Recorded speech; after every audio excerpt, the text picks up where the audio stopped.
Pourquoi est-ce que tant de personnes brillantes, peut-être toi la première, nous sommes tous brillants, abandonnent leur résolution après 3 semaines ou seulement après quelques semaines, malgré toute notre bonne volonté? Et d'ailleurs, ce n'est pas un manque de volonté, c'est une erreur de focus. James Clear, dans son livre « Un rien peut tout changer », lâche une bombe. Il explique que l'objectif est presque secondaire, alors que souvent on nous apprend à être focus sur un objectif. Pourquoi? Parce que le gagnant, on va l'appeler gagnant, celui qui arrive à atteindre son objectif, ou le perdant, ont souvent le même objectif. Devenir riche, être en bonne santé, être libre, se libérer, faire le voyage de ses rêves, peu importe. Ce qui le sépare, ce n'est pas le but, c'est le système interne. Si nous nous focalisons uniquement sur le sommet de la montagne, ce chiffre sur un compte bancaire, le chiffre ou le poids sur la balance, on crée un état de manque permanent. Tu te dis, je serai heureuse, j'irai bien quand j'aurai atteint cet objectif. Autrement dit, tu passes ta vie à être en échec jusqu'à ce que tu réussisses. C'est le changement réel. On va faire un petit pourcentage de progrès chaque jour. C'est mathématique, c'est biologique. Si tu t'améliores, par exemple, on appelle ça la loi des 1% de 1% chaque jour, pendant un an, tu feras 37 fois meilleur à la fin. Mais attention, c'est là que le piège se referme. Ce qu'on appelle le plateau de potentiel latent. Au début, nous faisons des efforts. Nous faisons notre prière, nous lisons nos 20 pages, nous travaillons sur nos blocages, mais il ne se passe rien, rien de concret, en tout cas à travers l'objectif que nous nous sommes fixés. Le compte en banque ne bouge pas, le corps ne change pas, mes pensées ne se transforment pas. C'est ce que justement James Clear appelle le plateau de potentiel latent. C'est la phase la plus dangereuse, celle où 95% des personnes lâchent. Pourquoi? Parce qu'on ne voit pas de résultats immédiats. Mais ce qu'ils ne voient pas, c'est que le travail est en train de se faire à un autre niveau, au niveau cellulaire. C'est comme un glaçon, dans une pièce qui se réchauffe. Prenez un glaçon, vous le mettez sur une table dans une pièce. À moins 5 degrés, ils ne font pas. On va augmenter la température de la pièce. À moins 2 degrés, ils ne font pas encore. À moins 1 degré, il ne bouge toujours pas. Et soudain, à 1 degré, il va commencer à fondre. Est-ce que c'est le dernier degré qui a tout fait? Non, c'est l'accumulation de tous les degrés précédents qui vont amener à l'alchimie, à la transformation du glaçon et à le faire fondre. Le message qu'on doit retenir, c'est de ne pas chercher la bascule, mais de chercher la régularité, de ne pas regarder le sommet, mais de regarder la marche d'aujourd'hui. Le secret, c'est de ne pas s'arrêter dans la zone de frustration, dans cette zone latente, car c'est là que notre ancienne identité essaie de nous rabaisser. Il faut rester dans un système où la bascule est inévitable, mais ne surtout pas lâcher lorsque, dans cette période latente, où les résultats ne se manifestent pas immédiatement, nous aurions envie de baisser les bras. Si nous devions retenir une chose essentielle, il y en a plusieurs, mais on va en choisir une du travail de James Clear, c'est celle-ci. Le changement durable ne commence pas parce que vous voulez obtenir. C'est bizarre. Mais par qui vous décidez d'être. On appelle ça l'erreur des couches superficielles. La plupart des gens, peut-être moi-même avant, essaient de changer par l'extérieur. Ils se fixent un objectif, le résultat. Le problème, c'est qu'ils vont rester focus sur le résultat. Et force sur la volonté de changer à travers leur action, qu'on appelle le processus. Le problème, c'est qu'ils gardent leur vieille identité à l'intérieur. Nous gardons notre vieille identité à l'intérieur. C'est comme si on essayait de repeindre une voiture dont le moteur est cassé. La peinture est belle, elle est jolie pendant 2 jours, mais elle n'avance toujours pas et elle ne marche toujours pas. C'est exactement la même chose à travers nous quand nous essayons de transformer quelque chose dans notre vie. James Clear propose un switch mental radical et puissant. Au lieu de se dire « je veux faire du sport », donc nous sommes focus sur l'action, nous nous disons « je suis un sportif ». Au lieu de se dire « je veux gagner de l'argent », nous nous disons « Je suis une personne qui gère mes finances avec conscience ». Pourquoi? Parce que quand nous nous définissons comme un sportif, nous n'allons plus nous poser la question si on doit s'entraîner à la salle de sport ou pas. Nous le faisons, pourquoi? Parce que c'est ce que nous sommes. Nous sommes un sportif. Le comportement devient simplement une preuve de notre identité. Nous allons nous poser la question, qu'est-ce que fait un sportif?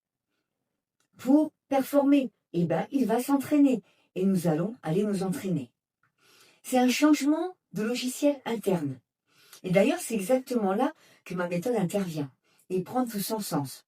Parce que mon travail avec les personnes, ce n'est pas seulement de vous donner une liste de tâches à cocher. Mon job, c'est aussi de vous aider à craquer le code de votre identité profonde, c'est-à-dire celle que vous avez construite à travers le prisme de vos blessures, vos croyances du mental. Donc on ne va pas faire seulement changer vos habitudes, on change aussi votre logiciel interne au niveau cellulaire, que vous voyez encore comme une personne bloquée, illégitime, et à partir de là, on finit toujours par auto-saboter ses résultats. Le focus stratégique, c'est la boucle des habitudes. Pour transformer nos blocages, nous devons comprendre que notre cerveau fonctionne dans l'ombre, c'est-à-dire à notre insu. James Clear explique que chaque habitude, bonne ou mauvaise, suit une boucle de 4 étapes. Ce que nous faisons de manière naturelle, mais qui nous piège, malheureusement, sans même le savoir. Le premier repère, c'est le signal, le déclencheur. Tout commence par une information visuelle, auditive ou émotionnelle. Pour beaucoup d'entre nous, c'est le stress. Une notification sur le téléphone, cette sensation de vide intérieur, quand vous pensez à vos finances. Cette étincelle qui allume le moteur. Donc c'est le déclencheur. Quelque chose va venir déclencher une habitude. Le deuxième repère, ça va conduire à l'envie, la motivation. Ce n'est pas l'habitude elle-même que nous voulons, c'est le changement d'état qu'elle nous procure. Ce n'est pas forcément manger ce carré de chocolat ou scroller sur Facebook. Ce que nous voulons, c'est ne plus ressentir le stress, nous apaiser, nous réconforter, par exemple par ce carré de chocolat. Oublier ce stress qui vient nous envahir en étant capté sur notre écran. Le cerveau anticipe le soulagement, c'est la phase où la tension monte. Dès lors, on arrive sur la troisième phase, la réponse, l'action. C'est là que nous passons à l'acte. Nous mangeons le sucre, le carré de chocolat, nous ouvrons Instagram ou notre écran de téléphone, nous fuyons ce que nous ressentons, mais nous fuyons aussi la responsabilité qui en découle. C'est le comportement qu'après nous allons répéter mécaniquement. Plus l'action est facile à faire, plus le cerveau va l'adopter vite et ça va devenir une habitude, qu'elle soit positive ou négative. Là, on arrive sur la récompense, le shoot de dopamine.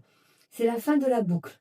Vous avez votre soulagement immédiat, vous avez votre fuite immédiate, votre cerveau enregistre l'information, c'était bien, ça a marché, on recommencera la prochaine fois. Et c'est à ce moment-là précis que l'habitude s'ancre dans votre cellule et devient un programme interne qui va sans cesse se répéter. C'est quand je rentre du travail après le stress, je mange, ça me soulage. Dès que vous allez rentrer du travail, vous allez dans le placard pour manger. Le problème, c'est que la récompense, elle est immédiate. Mais le coût, lui, est différé. Vous vous calmez 5 minutes, mais vous détruisez votre santé, vous détruisez vos finances, vous détruisez vos pensées sur le long terme. Comment hacker nos résistances? Comprendre le processus et le mécanisme, c'est déjà très bien. Nous sommes d'accord. Cela ne suffit pas. Comment fait-on concrètement pour briser une habitude qui nous colle à la peau depuis des années? Attention, il peut y avoir des habitudes qui sont des croyances familiales, des habitudes familiales, des systèmes, des schémas systémiques internes. Donc là, il va falloir chercher plus profond. Mais certaines habitudes peuvent être acquises à travers une technique radicale, l'inversion. Si pour créer une bonne habitude, il faut nous la rendre évidente, pour en supprimer une mauvaise, il faut la rendre invisible.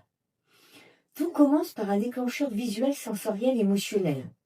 Donc déjà, on peut rendre invisible le déclencheur visuel. Comment? Si je veux arrêter de grignoter, je ne mets pas de gâteaux sur le comptoir de la cuisine ou dans les placards. Si je veux arrêter de perdre mon temps de scroller le matin sur mon téléphone, je ne le laisse pas sur ma table de nuit. Je le mets sur la table du salon et j'achète un réveil. Certains aussi suppriment les applications. Ça permet d'éviter d'aller sur les réseaux sociaux. Nous allons cacher la tentation. Si, pour le cerveau, le signal n'est pas visible, il n'activera pas l'envie. À partir de là, aussi, on va rendre l'envie moins attrayante. On garde une mauvaise habitude parce qu'on croit qu'elle nous apporte un bénéfice. Du calme, du réconfort, du plaisir. Là, il va falloir changer le récit interne. Il va falloir switcher et faire comprendre que cette habitude ne nous apporte pas quelque chose de bon. Au lieu de se dire « je me prive de ce moment des réseaux sociaux », on va se dire « je m'offre 30 minutes de clarté mentale ». Je montre à mon cerveau que l'habitude actuelle est en réalité un poison pour mes objectifs et je vais amener la nouvelle habitude, c'est-à-dire de ne pas scroller le matin avec mon téléphone, comme quelque chose de positif. Ensuite, on va rendre difficile la réponse. Ici, on va ajouter une friction. Plus l'action demande d'effort, moins on a de chances de la faire. Quand je mets juste le placard pour prendre mon gâteau, c'est très simple. Donc, quelles sont les astuces? On veut moins regarder la télé, par exemple? On enlève les piles de la télécommande. De remettre les piles dans la télécommande, alors qu'on aura mis les piles dans une autre pièce, va nous demander plus d'efforts. Par exemple aussi, de ne pas prendre sa carte bleue, si on ne veut pas dépenser. On va créer des obstacles physiques à l'habitude que nous avons. À partir de là, ça va nous demander plus d'efforts, plus de friction, et ça va ralentir l'envie de le faire, voire même va complètement l'occulter. Donc, on va mettre des petites actions en place qui vont permettre de venir couper l'ancienne habitude, et à la place, on va mettre de nouvelles habitudes. Et c'est comme ça que le processus va petit à petit se mettre en place. Attention, il y a des habitudes qui ont des sources beaucoup plus profondes, émotionnelles et de mémoire, dans lesquelles il va falloir vraiment déconstruire les choses au niveau cognitif et que même de mettre des actions ne suffira pas à casser ces habitudes. Maintenant que nous avons vu comment démanteler l'ancien, ou en tout cas certaines habitudes qui peuvent être faciles de briser à travers l'inversion, nous allons voir comment bâtir le nouveau sans s'épuiser. Parce que la plus grande erreur, lorsqu'on veut mettre des nouvelles habitudes, on veut construire un gratte-ciel en une journée. On va aller courir direct 6 km, on se prive de manière forte, on met des restrictions intenses dans notre alimentation, sauf que le cerveau, il a besoin de comprendre et d'intégrer au fur et à mesure. Donc, ne visez pas le sommet, visez l'entrée. C'est-à-dire, l'idée est simple. Une nouvelle habitude ne doit pas ressembler à une montagne insurmontable ou un défi héroïque. Elle doit être si facile qu'il est impossible de dire non. Elle doit prendre moins de 2 minutes. Et vous allez voir que du moment où vous allez faire 2 minutes, vous allez aller plus loin. Qui n'a pas dit « Oh je vais faire ça, ça sera rapide, je vais le faire » et qui le fait jusqu'au bout. Alors que si cela devenait lourd, il ne l'attaquerait pas au départ. Lire 20 pages peut devenir tout simplement lire 5 pages. Méditer 20 minutes peut devenir tout simplement méditer sur 3 respirations. Ça va nous paraître plus facile, plus adapté et plus accessible. Alors pourquoi 2 minutes? Souvent on dit ça. Parce qu'une habitude doit être établie avant d'être optimisée. Il faut d'abord que le cerveau ait compris l'habitude et qu'il l'accepte. Donc on ne peut pas améliorer une habitude dès lors qu'elle n'existe pas au départ. Il faut qu'on commence et qu'après il y ait une amélioration. Donc si on veut aller par exemple courir, on va dire déjà je me mets un défi de courir tant de temps. Mais quelque chose qui nous paraît réalisable pour notre cerveau. Donc les 2 premières minutes, maîtrise l'art de te présenter au rendez-vous. 2 minutes, c'est le temps de se présenter pour faire la chose. Donc dès lors qu'on se présente, à partir de là, on va créer le momentum. Le cerveau déteste laisser une tâche inachevée. Donc si on se met un défi trop grand et qu'on ne le finit pas, on va voir ça comme un échec. Si on se met un défi qui est accessible, on va pouvoir aller jusqu'au bout. À partir de là, le cerveau va voir ça comme une réussite, une victoire. Nous avons gagné. Arrêtons d'essayer d'être parfait. Essayons juste d'être constants. 2 minutes de prière valent mieux que 2 heures de méditation que nous ne ferons jamais. À moins si vous avez l'habitude de méditer 2 heures tous les jours. Mais au départ, ne commencez pas par ça. C'est important de respecter ce rythme. Le cerveau a besoin de temps d'intégration, le corps aussi de se sécuriser. Dès lors, ça sera beaucoup plus performant de cette manière. Pour autant, je vais être un peu cash avec vous sur cette fin de vidéo. Parce que parfois, malgré tous les livres que nous lisons, toutes les routines que nous avons mis en place, toute la discipline que nous pouvons nous obliger, ça bloque encore. Nous sentons comme un plafond de verre, cette résistance invisible qui nous ramène toujours en arrière. La question évidemment c'est pourquoi. Mais c'est la mémoire du corps, vs la volonté du mental. C'est-à-dire qu'il y a le mental qui veut faire des choses, mais le corps, sa mémoire qui va nous bloquer. Parce que certaines de vos habitudes, de nos habitudes ne sont pas que des gestes. Ce sont des mécanismes de survie verrouillés dans nos cellules. Ce dont je vous parlais de temps en temps dans la vidéo. On parle de l'identité, mais aussi on parle du corps qui se souvient d'un traumatisme, d'un manque financier, ancestral, familial ou d'une peur viscérale d'être vu. Votre tête aura beau vouloir changer, vos cellules diront non. Votre corps se souvient du danger, là où votre tête ne voit qu'une habitude à changer. Donc certaines habitudes vont être faciles, mais d'autres vont continuer à s'ancrer parce que la problématique est beaucoup plus profonde. C'est aussi ce que nous faisons avec la méthode Catalyst, que je fais avec mes accompagnants. J'interviens justement au niveau cognitif, au niveau cellulaire, au niveau émotionnel, pour au-delà de l'habitude, venir briser des schémas beaucoup plus profonds, libérer des blessures qui sont dans le système interne, dans le système cellulaire, dans le système nerveux de notre corps. Donc, évidemment, certains petits riens peuvent apporter énormément, mais des fois, souvent d'ailleurs, il faut aller beaucoup plus profond pour comprendre l'habitude qui a été mise en place et aller dans des libérations émotionnelles, cellulaires et cognitives pour véritablement casser cette mauvaise habitude. Restez connectés sur cette vidéo parce que j'ai une opportunité exceptionnelle à vous offrir.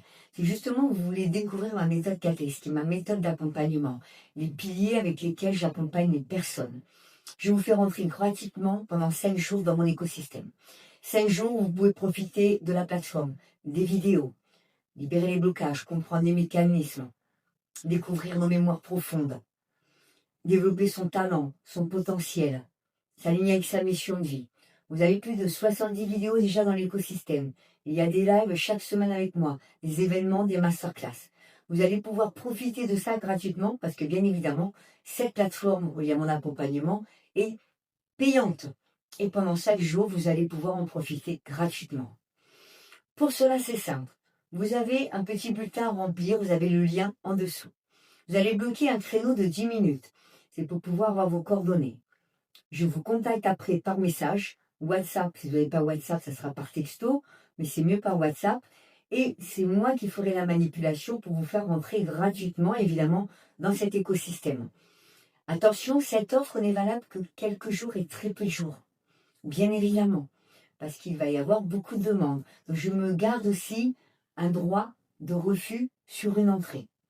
Pour autant, vous allez pouvoir en profiter. Donc n'hésitez pas, parce que si vous attendez trop longtemps, vous ne pourrez plus rentrer sur cette plateforme gratuitement, découvrir ma méthode, et puis évidemment profiter de tout ce qu'il y aura dessus.